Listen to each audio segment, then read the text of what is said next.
This is Petals on Water, and I'm back home on the farm, and saw cancer look. City is okay, but we're happy you're here. You guys missed out. We had a duck crossing in one of the earlier takes, so. But silly me, I said something that might pinpoint us, so, you know.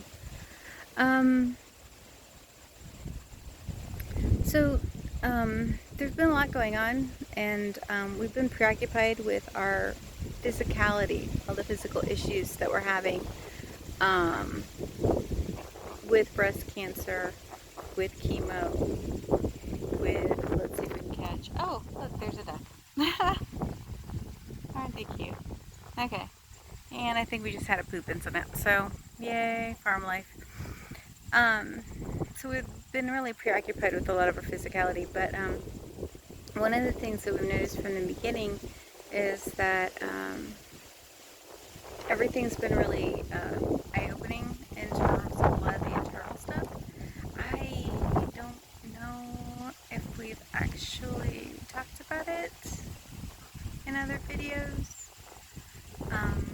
So if I'm repeating stuff, I'm really sorry. We probably should check our videos more before or keep better notes. At one point we had notes, so, but it's not always the best thing for us. Hang on, I take some drink. Hello, my sweet lady. You're probably going to hear the ducks in the background. Hopefully they'll relatively behave.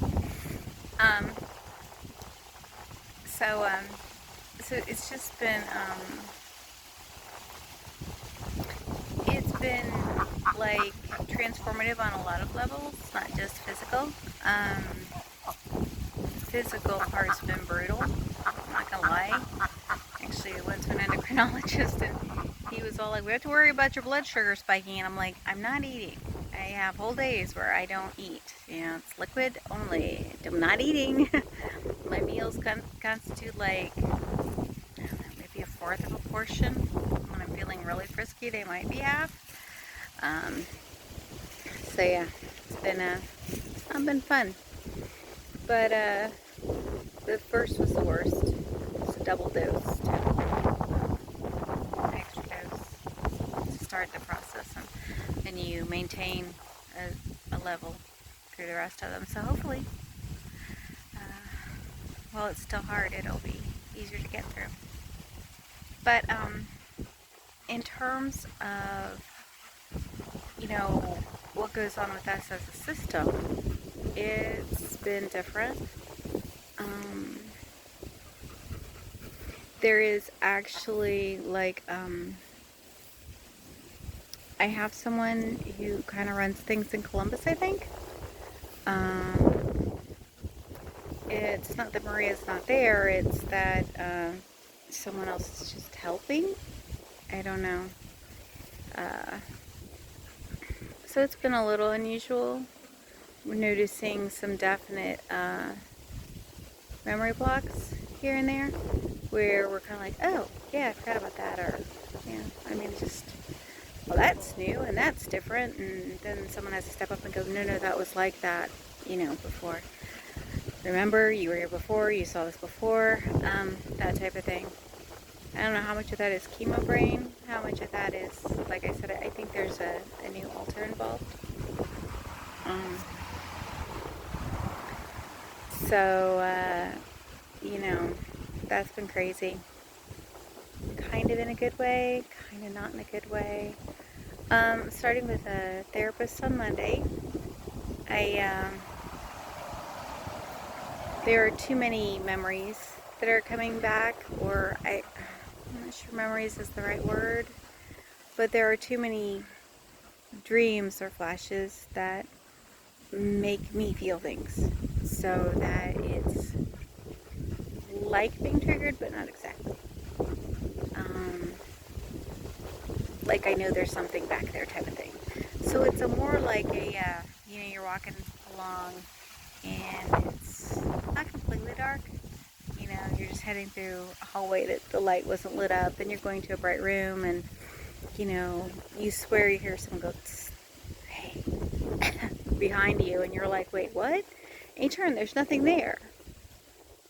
And you carry on, and there was really nothing that happened. So you sit there and go, well, maybe I shoved my shoes wrong or something like that. But there's a part of you that feels like, well, that was still really weird, and it happens enough that eventually you're going, well, I might have someone living in my house. I might be haunted, right? After a million haunted houses, this is my experience with it. But, sorry, dog trauma. But of course, this is in the system, so it's a little bit different. There have been upheavals and things like that. Some things we're not sure what to do with. But the thing is that this therapy is really more for handling what's returning and trying to deal with that in addition to all the emotions that are going along with chemo. Chemo being so hard on me is, I really, after the first session, I was like, if they're all going to be like this, I don't think I'm going to make it. Because it was horrible. I mean, it was completely horrible. And I did not talk about it. I think I referenced things here and there, but I did not go into it. But even after the initial chemo this time, like, I had to go in for hydration. The nurses were very worried about me. Chemo is difficult on me. Fortunately, it seems to be doing a great job whacking my cancer. It's just whacking me as well. So, you know, we're not quite sure whether we're going to talk to the therapist about us. Because honestly, we don't want that distraction. You know, we don't want her being busy trying to tell us how to handle us. And, oh, maybe we need to do this for that or that for that. Like, there's a problem. When the problem really is just dealing with our memories, you know.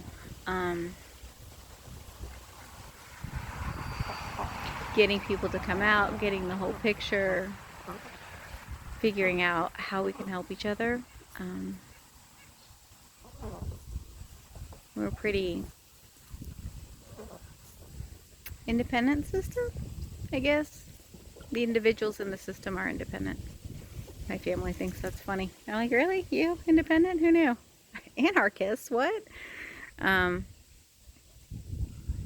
of believe we can handle things on our own and or know when we can't. Which, you know, therapist. So that's on Monday. I'm kind of looking forward to that.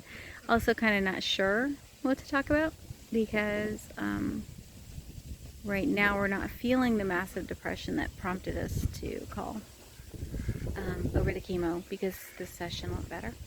Still very, very difficult, but better. Like, I'm back within the expected time to the farm. So the last time, I think it took an extra week before I could come home. And then I had to leave a few days later. It might have been a week, but it didn't feel long enough. Nothing. Staying here forever is actually the only thing that will ever feel long enough. So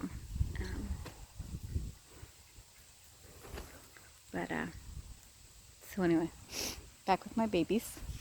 Oh, sorry, just looking to see who's back there. I was like, okay, we're missing ducks. We're not, they're just waddling around. They've decided Mom's here, we're exploring new territories. No, I'm sorry guys. I got a couple that are in the pen because we haven't completely integrated everyone yet. So anyway, is there anything to talk about? I kind of feel like there is.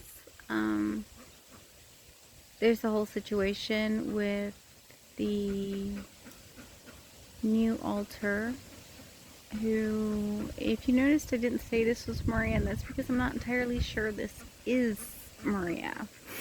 I mean, you know, for a lot of you watching me, you're going, well, of course it's Maria, that's your body, and you're not wrong. But the group inside has Maria as a part of it, but there's been somebody who's been kind of like job shadowing, I guess, it's the best way I can think of putting it. In Columbus and with chemo and everything like that, they seem to step forward more. Um, so, I think there's just some things I can't take, Maria can't take. So I'm starting to come around. I'm looking the wrong direction. Making weird faces at the camera. Oh wait, that's just mine. So yeah, we have this whole strange internal dynamic that's changing. We're kind of, it's making things different. That much we do know. Does that mean anything for interacting with us in the outside world? I don't think so yet. It might at some point. But for right now, same as usual. I think the one thing that worries us the most is the thing that we think is going to make the most impact. It's not even if, when, whatever, this new altar shadowing Maria actually takes the hosting or fronting or mouthpiece, or none of us are sure what to call it, but well, that could be significant. I think what concerns us more is what's going to happen as these memories unfold.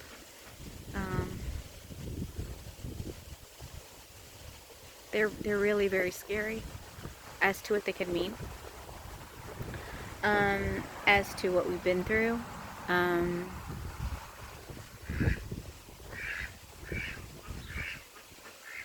Just a leaf, guys.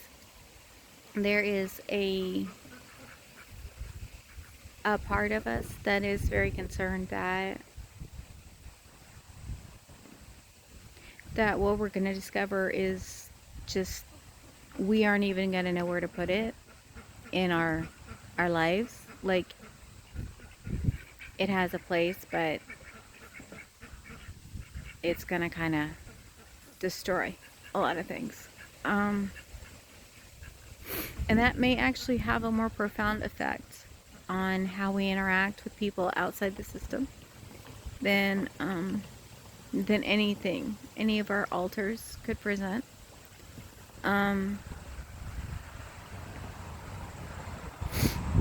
So it's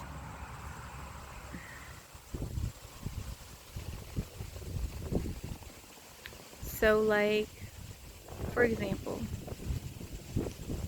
throw a trigger warning in here for anybody who's watching that could get triggered by this. See, we're not good with trigger warnings. We're so sorry. We just aren't. But trigger warning, it could be kind of a disturbing concept. But one of the things we realized was when we were coming back out to the country was the wide open space, the huge sky. There's just nothing, right? You see for miles and sky for miles. And I know for a lot of people that's very boring, but it's like heaven for us.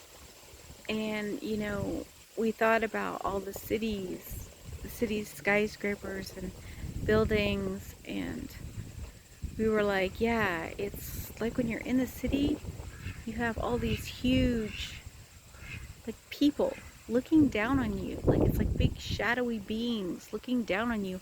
And almost immediately there was this snap of and I could feel it. Like, that's what the city is for me. That's why I'm uncomfortable in it. That's why I keep my curtains closed.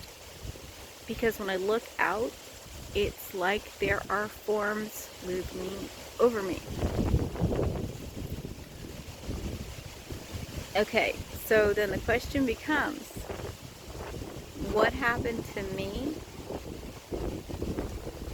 as a child to put that in there? To make that a fear, to make that concept a trigger,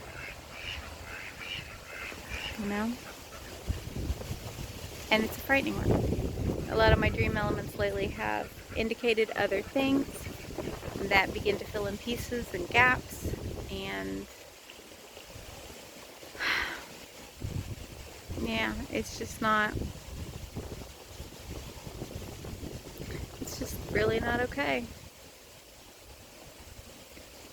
One of the things we think about a lot as we watch everything that's going on with this country right now is that we are deeply convinced that the level of abuse and trauma that is handed out to children and adults is basically epidemic in the US.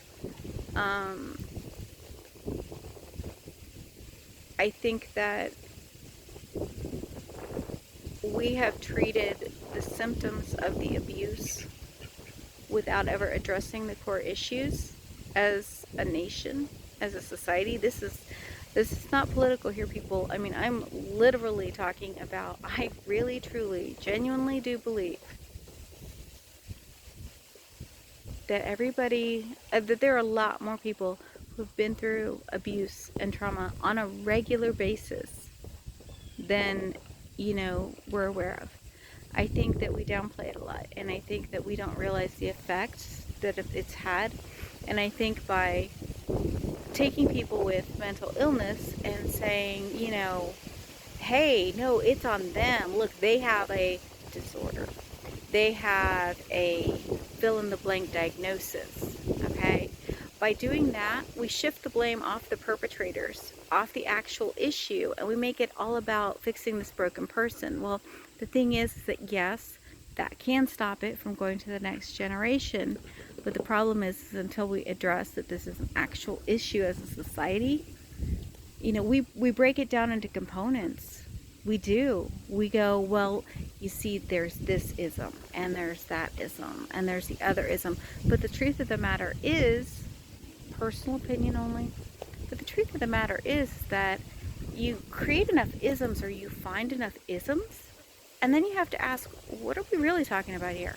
Like, how many isms do we have to pinpoint before we realize all these little dots are lying? This is not a million separate instances.